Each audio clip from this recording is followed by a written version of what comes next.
Donc oui, moi, Isapay est simple et sécurité parce qu'en fait, moi, j'utilise variable groupée. Donc, quand je veux faire mes payes pour un mois donné, ben, je vais dans variable groupée. J'ai ma liste de salariés qui est présente ce mois-ci. Donc, je clique sur grille de saisie et j'ai créé une grille de saisie propre à mon entreprise. Donc, je l'ai adaptée et donc, je retrouve toutes les colonnes que j'ai besoin. Donc, mes heures supplémentaires à 25 et 50% pour mes longues distances, mes majorations d'heures, mes repas, mes frais, mes acomptes. Donc, je saisis toutes les informations dans ce tableau-là. Ensuite, je vais aller calculer tous mes bulletins en même temps. Donc, je vais aller dans validation automatique. Donc là, je calcule tous mes bulletins en un clic. Donc, pendant ce temps-là, ben, je peux faire autre chose. Hein. Je peux aller boire un café ou autre. Et donc, une fois que mes bulletins sont calculés, je vais faire une petite vérification à l'écran. C'est tout ce que j'ai à faire.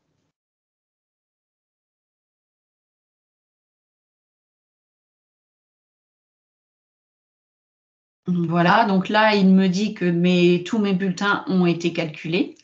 Donc, je vais aller faire un aperçu de mes bulletins à l'écran. Et si j'ai une petite modification parce que j'ai oublié une information, je peux encore remodifier mon bulletin en calcul de bulletin que le salarié où j'ai oublié l'info.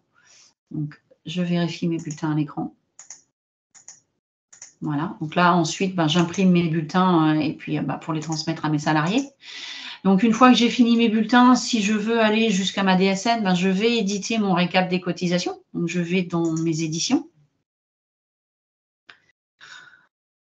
Je prends mon récap des cotisations.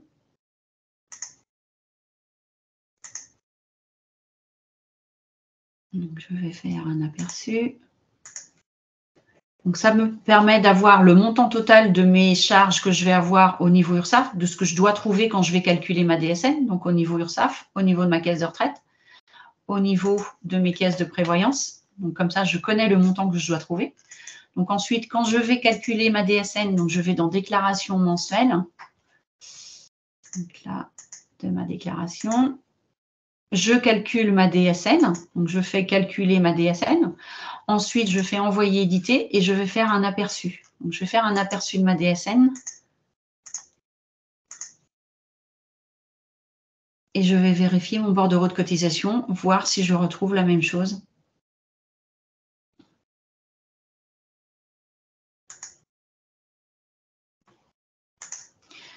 Donc là, mes bordereaux de cotisation, je vérifie mon bordereau URSSAF, ma caisse de retraite et mes prévoyances.